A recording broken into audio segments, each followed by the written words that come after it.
We didn't come this far to slow down now. Let 2021 be the year that you light up, that you wake up, that you shake up that special something in your soul, that you reach out and work for that health, that life, that vibrant living you know is possible. Let this be the year. Let this be the day. Let this be the moment that you believe in miracles again.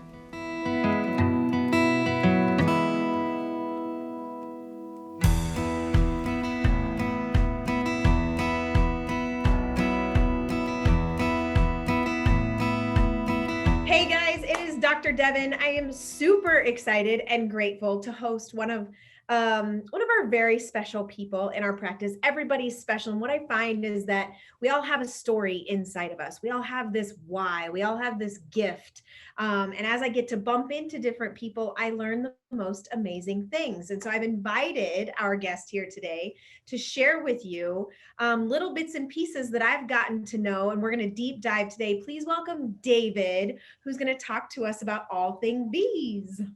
Greetings, Dr. Devin. Thank you for having me on the podcast today. That's been an honor. It's an honor to have a seat at your table.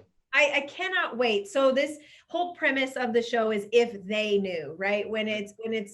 Each of our journeys teach us things along the way. And I remember as you came into the practice, because we kind of met through social, you came in to get adjusted and like, this guy's really interesting. And then you come in, I think with that shirt on, we start talking about bees. I had no idea. We've gotten honey and beeswax candles. We're going to dive into all things, but tell everyone a little bit about who you are and what you're up to and what some of your hobbies are. Yeah, well, I've got all kinds of things going on. I'm originally from Aberdeen, South Dakota. From there, I went to Columbia, Missouri for about 8 years. And then I went out to Phoenix, Arizona for a couple years. Nice. I've been in the Wichita area for 12 years now. I'm a CNC machinist, a Harley Davidson mechanic. I'm a drummer, a leathersmith, a gardener, a beekeeper, just to name a few things I like to do. So I actually started Custom Breed Honey Company 3 years ago. Okay. My neighbor is actually a beekeeper, and he kind of got me started after about a year of observing and asking him 1,000 questions. I thought that was something I needed to do. It seemed like a pretty noble aim to give mankind's the most beneficial insect a place to live and thrive. And through that, we get all these wonderful gifts. You know, the honey and the beeswax, the propolis, those are just the byproducts of happy bees. So the healthier the colonies, the better. We're going to jump into all of it because I mean, and I think I shared with you, like I watched the bee movie with my kids because it's like, I think that we all know because of grade school, like science lessons, that bees are good because they pollinate the flowers, but that's really the extent I feel like that most people grab onto that concept. Yeah. So, but this is a calling for you because you have your like day job, but it takes a lot of work, I'm guessing, to be a beekeeper and to learn that. Like, so when it comes to this, like, tell us, like, what do you wish more people knew when it came to bees and the impact that they have on life as we know it? Well, I don't think people realize how important they are. They say without the bees, if the bees had disappeared, they say mankind's got about 4 to 5 years to live, just because they are responsible for pollinating about 80% of the crops. A third of our diet revolves around pollination. So if you have a healthy diet of fruits and vegetables, which we all love, you know, if the bees weren't around to pollinate those crops, we wouldn't have any of that stuff. We would look in our supermarkets in the produce section and it'd be empty. We'd be left with air pollinated, you know, grains and rice, I guess, if you wanted to eat that the rest of your life. But no, thank you. No, thank you. I'm so, and so, you know, when this ties into like, how can we incorporate, or how do we learn more? What have you learned? First of all, I guess backtrack, CNC machinist, Harley Davidson, leather, these things go together. Why beekeeping? What, like, tell me how that evolved. Well, it's interesting actually, because a few of my uncles lived on a farm when I was a kid and they were beekeepers, but I never was around it. I never saw it. I never experienced it. So maybe there were some seeds planted around the Thanksgiving dinner table when we got together for the holidays or something like that. Or maybe in elementary school when you have to sit there and watch those videos. And usually my head was down. I was a horrible student. So maybe at that time something just clicked in my head and It stuck with you.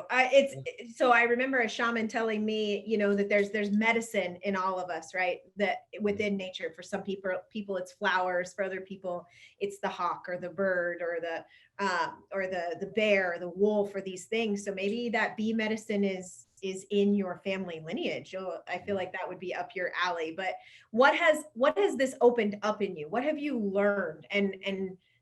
And now what are you playing in as you craft it with the custom breed honey? Well, it's just kind of brought me back to nature. I think we've all kind of lost our way a little bit on how we look at food and how food is processed and how we grow food. I've been growing my own food now for about 4 years. I mean, not all of it, but some of it I do attempt it, and every year I learn more and more. Now I'm really starting to focus on the soil science of it all, listening to guys like Dr. Zach Bush and My guy. And just yeah, I mean, like you and I think we've shared multiple conversations. We as humanity cannot heal if we don't look to heal the earth. We view this separateness, like, men and women, we are, this higher kingdom, as if we're separate from this beautiful planet that we're a part of. And so where I would love for you to take us into practical application, like, okay, bees are good, bees pollinate, we need them for food, we're one with nature. But what do I do with that? What are some tangible tools? Because I think we have forgotten how to connect with nature, and we are super busy. When you say grow your food, I'm like, oh my gosh, like, I've got 5 kids. So when I think about growing food for 7 of us, I'm like, I better get to work. We'll need like a full-time job for you. But I mean, like, but in my nature, I can feel like that is good. That is true. We do need more of that. So I guess, like, share with those of us that want more of this, how could we apply it in our life? One of the best things to do is just go out in your own yard and take a look around and ask yourself, is this a food desert or is this a food buffet for our pollinators, especially the honeybee? This time of year, of course, we like to get out there and we start pulling weeds and spraying these chemicals on the lawn. And we've gotten into this monocrop turf grass, pristine lawn that takes a lot of resources to maintain. A lot of watering goes into that, a lot of excess mowing, a lot of chemicals get sprayed. People don't understand, once you get out that Roundup, that's a water soluble poison. And so you spray that on your yard, it goes into the water system, and it's in our water, and we're drinking it and eating it. And you want to come back and we'll talk about Roundup sometime, because that's a whole nother rabbit hole. Yeah, we could go all kinds of different ways. Oh man, guys, if you aren't familiar with the Roundup conversation, go Google that, go YouTube and take yourself down that, because that's not just, that's a whole nother deal. But when we look at this concept of, is it a desert? Is it a buffet? Like, we just want to grow a pretty lawn, right? You have these cookie cutter neighborhoods and everybody just wants their lawn to look pretty. And we think in like, oh, this is what I want now, but we don't think about that effect. What does that do to the bees? What impact do you see that has? What's the cascade that people don't realize? Well, it just doesn't give them any food. And we're doing that on the macro level as well. You go out to these almond orchards and there's thousands of acres of almonds. And what we have to do is we have to truck bees in to pollinate the almonds. Well, once the almond season is over, the bees have to be trucked out because there's no food left for them. So we need to kind of get away from this monocrop mentality and start creating some more biodiversity. And we can do that by our own lawns, leaving the dandelions go a little bit longer. One of the main things is, people always ask me, what's the main thing I can do? And that's just simply plant flowers. Plant as many flowers as you can around your house, as many as your neighborhood will allow. My neighborhood's great because we have several pollinator gardens here in Mays, pollinator yards in Mays. Good. It's just, the more food, the better for the bees to come. So what do you say to those of us that maybe don't have the greenest thumb? That historically, or like, man, I don't know where to start. Like, give us some advice to how to grow, if you're new to gardening.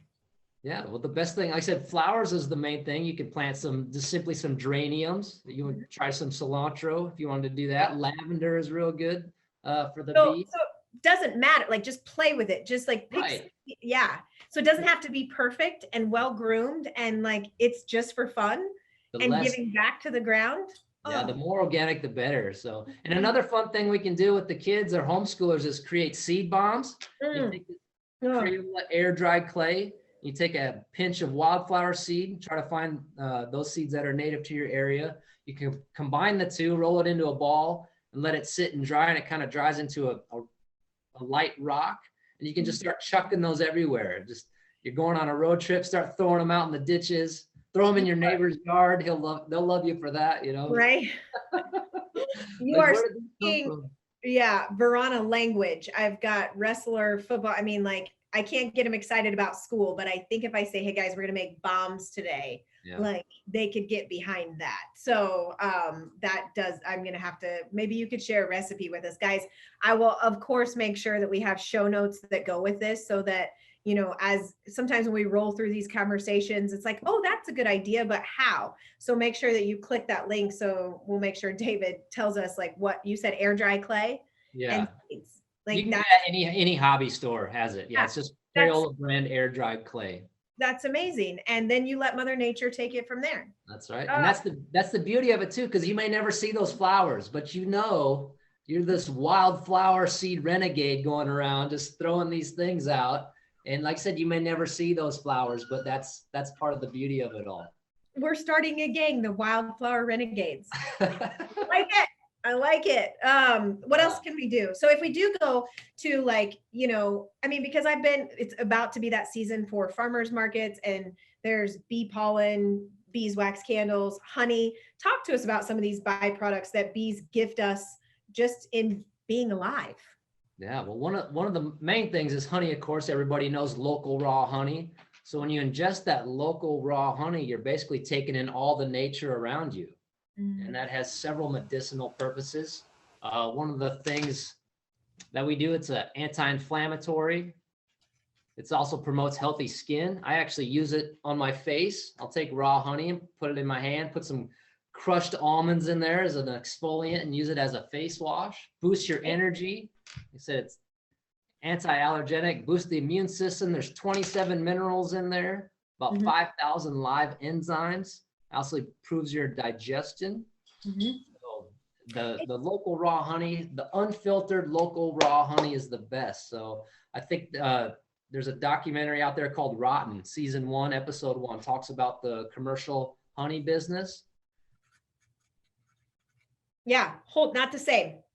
Yeah, and then you want to, they say if you don't know your beekeeper, you don't know your honey. So what they're doing is they're taking all these different honeys from different countries, combining them, putting some high fructose corn syrup in there as a filler, and you just don't know what you got. So I mean, I've heard it, but I haven't. And that's the thing is a lot of this ancient wisdom is not new, right? Like we're just retelling the same stories that have been around forever. But hearing you say like that the bees have had what's around here and it's allergy season around here. right? And so that makes so much sense that of course Mother Nature would gift us a natural remedy. I shared also with you guys, but like I was traveling a lot. So back on the plains, they're using all these nasty disinfectants and horrible, you know, things, not to mention masks. And we won't go there. We won't go to that rabbit hole either. But I got home from 3 different trips and I just started feeling real icky, breathing in just nasty stuff.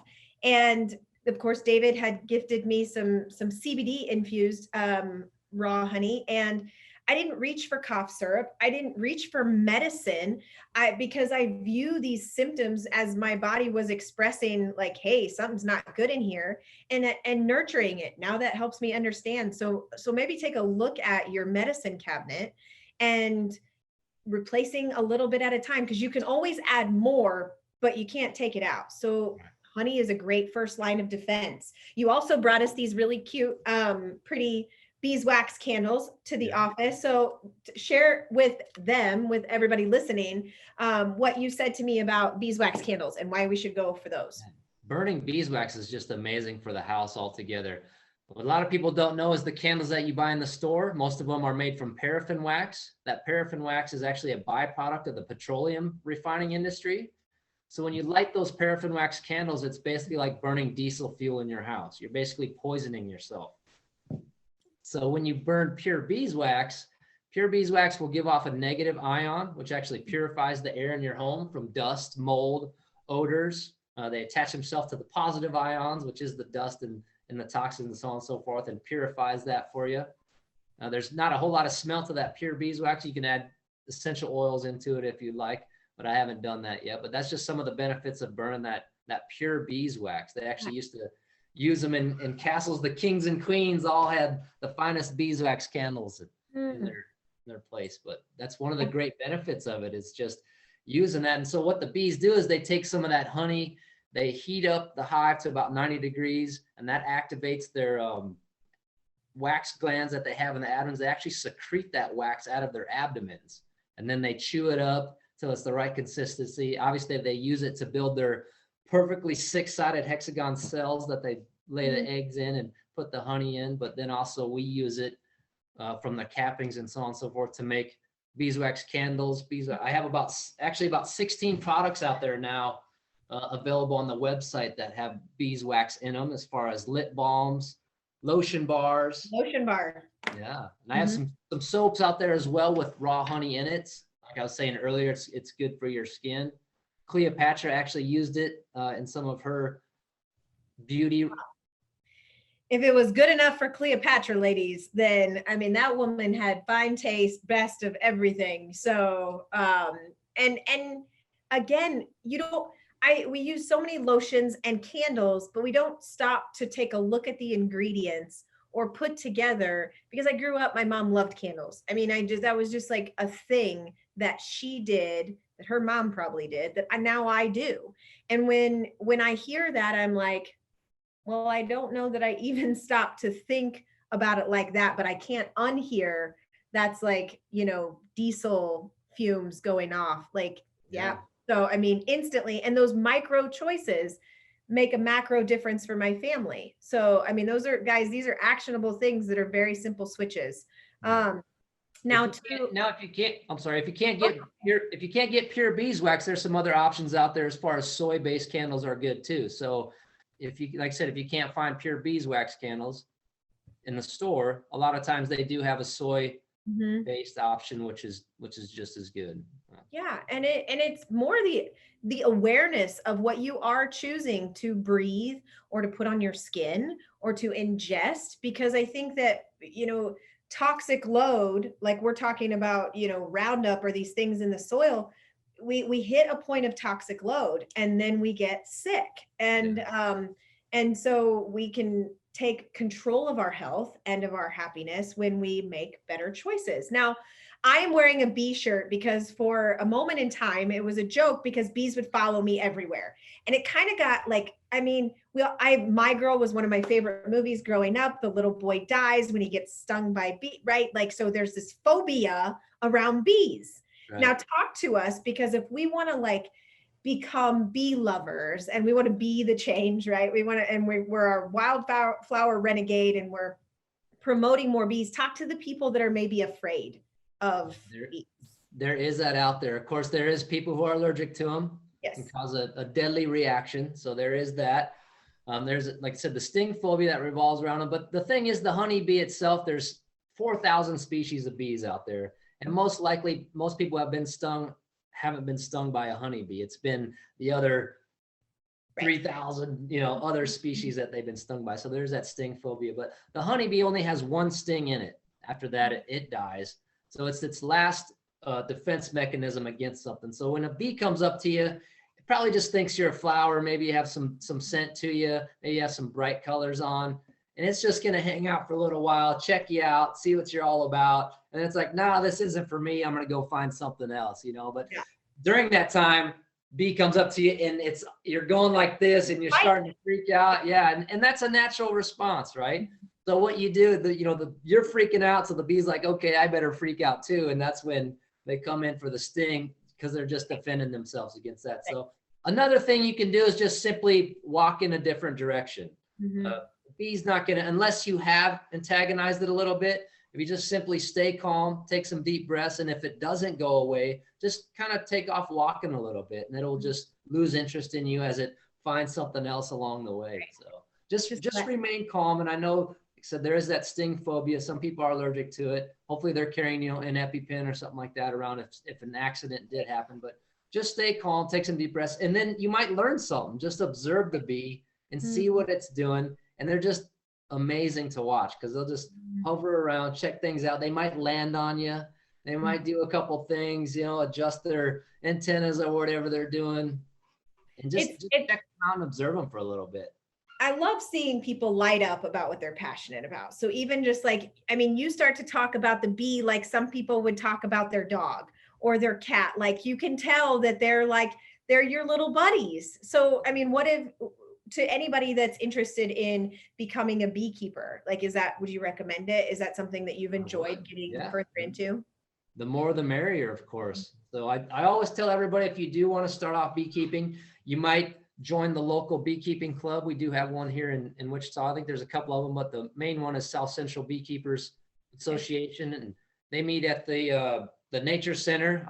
They're doing mostly online stuff, of course, because of the situation.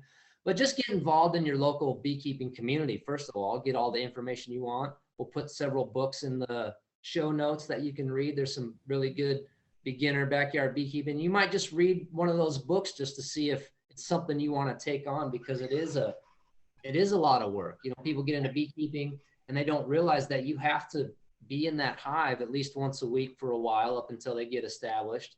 And then after that, of course, when it's time to do something with the bees, you almost have to do it right then. There's no procrastination because Mother Nature waits for no one, right? So she's going to do her thing. And if you're not around and you're not on schedule, some things can go crazy. Springtime, it's getting to be swarm season. So you will see some swarms around. That's one thing that people tend to freak out a little bit about too. There's thousands of bees that come over and they congregate into an area as a swarm. What they're doing right there is actually they're just bunched up. They're keeping the queen safe. They're pretty docile at that point because they don't have any food or a home to protect. So when they're doing that, there's scout bees that are going out in the area and they're just looking for a new place to live. They'll actually come back and report back to the hive. The honeybee colony is actually the perfect example of a true democracy, which is something we don't see very often these days. So another rabbit hole. We are full of breadcrumbs in this one. But how highly intelligent and beautiful. Even just hearing, taking a minute to, I think connection, something that keeps coming up in these podcast episodes is making sure to get connected to source, right? When the world that we know gets really chaotic and scary and just a lot going on, go back to what's simple, go back to what's true, go back to what's consistent. And that is, to me, always, looking at how can I reconnect with nature and look at how intelligent these hives and these little creatures are. And that divine intelligence has to come from somewhere, right? Sure, it's such a good reminder that all is well. And I can't wait to look at the show notes because I have a feeling there'll be people who want to join us in the Wildflower Renegade movement and make some. We're gonna get some shirts made. We're gonna hit this. I'm in. I'm all about the swag. And is there anything else in this world of bee that you would like us to know or us to spread to other people? One of the things that I've kind of come up with, and people ask me, like I said, about establishing a hive and working with bees and so on and so forth. And one of the first questions that I always get is, how soon do I get the honey? How long does it take to get the honey? When do I get to the sweet stuff? And so something that I've incorporated in my personal life is the philosophy of the day that you establish the hive is not the day you extract the honey. And I think this time and age, we tend to get into a hurry with our lives. We're always kind of focused on, and that's where a lot of the anxiety comes from. We're always focused on the future and we're not focused on the right here and the right now of it all. So I think we just need to kind of slow down a little bit. And everybody's had a chance to slow down a little bit. So now we're into that point where people are getting ramped up again and they're like, I want to. And it's just like, stay in it, stay in the present moment with a little bit of patience, a little bit of nurturing. And I think people, the trick is when getting out of your own way, getting out of the way, letting that universal life force energy work through you, work for you. and not try to control everything. That's somewhat of an illusion, is that control mentality. We want to control every aspect of our life. But if we just kind of step aside a little bit, let that, like I said, that universal life force energy work for us, work through us, you're going to be okay, And so that's when the sweet stuff comes. Maybe it's time to get a little bit uncomfortable. That sweet spot that people are looking for in life is just outside your comfort zone. We tend to stay in this comfort zone, and that fear takes over, and people don't know if you just step outside a little bit and live into that that sweet spot is just right outside of your comfort zone. So, and trying something new and listening when you're called to something, because look at how much you've learned and now apply in your life and to your health and to your happiness that came with saying yes to this call to become a beekeeper, right? And to dive into that. And I, in studying Chinese medicine and looking at yin and yang, I think it's all polarity right now. It's either this or it's that, when in reality, it's like you can hustle, you can work, and you can achieve, and you can drive, and you can get after it. And you can use things like gardening and beekeeping and walks in nature, and seed bombing, to just be alive and in that yin flow. And anything we do that reconnects us to nature and takes a moment of gratitude and appreciation for Mother Nature. Do I have the randomized control trial to say it improves your health and happiness? No, I do not. But I know in my soul it is true. So now, if people have any questions and they want to connect with you, how do they find you? Well, all over the social media networks. I have a Facebook page for the Custom Breed Honey Company. Just simply get on Facebook, type in Custom Breed Honey Company. You'll probably find my leather page as well. It's Custom Breed Leather Designs. So don't get those too confused. And then Instagram, of course, Custom Breed Honey Co., which is short for company. I'm on there as well. More active on Instagram these days. Custom Breed is kind of my brand, my personal brand. And then under that, I have several different things that I do as far as the honey work and the leather business. And I do skateboards once in a while, put out some skate decks, and just have fun with it. That's the whole thing. We got to start having fun with life. And like you said, those things that you're called to, just, they're not going to go away. They're just that knock on the door all the time is going to be there. So good Lord. Have some fun, and you're going to fail. And that's when you learn the most, and that's part of the fun, is learning how to fail and learning, failing quickly and learning from those mistakes and then getting back up and doing it again, Yes. So the mentors that I listen to is like, you didn't actually fail. It just didn't turn out how you wanted it to, but that doesn't mean you failed at anything. It's just not the outcome you were looking for. Regroup, try again, and get after it. And that's part of the fun. And I think we're just here, right? Not to chase a specific achievement, but to learn more about ourselves and our own purpose. And so it's good to see people who learn to play in it, because I'm sure it hasn't always come that easy. So I'm grateful, because I can tell you, in the few minutes that we've shared, this gives lots of little nudges to people to go forward, and it applies to kids, which, as from a mom standpoint, I'm always looking for what can I do for me and for my family, but what seeds can I plant in them so that they appreciate life and nature in a different way. And this episode was full of that. So David, thank you from the bottom of my heart. And maybe we'll come back with some sacred geometry, or, because this guy, if you're part of our book club, you'll get to meet him locally, but he is a reader. You see those books in the background, and some of the most empowered people that I know, David being one of them, are students of life. And there's just this tenacity to seek and to play. And I'm grateful for that inspiration as well. So thank you for your time. And I'll be seeing you soon. Thank you so much, Devin. It was a pleasure to hang out with you today, and I can't wait to see you again. Absolutely. Bye, guys. Thank you so much. And if you have any questions, reach out to David, because I am sure he would love to bring you into his bee world. So I'll see you guys soon.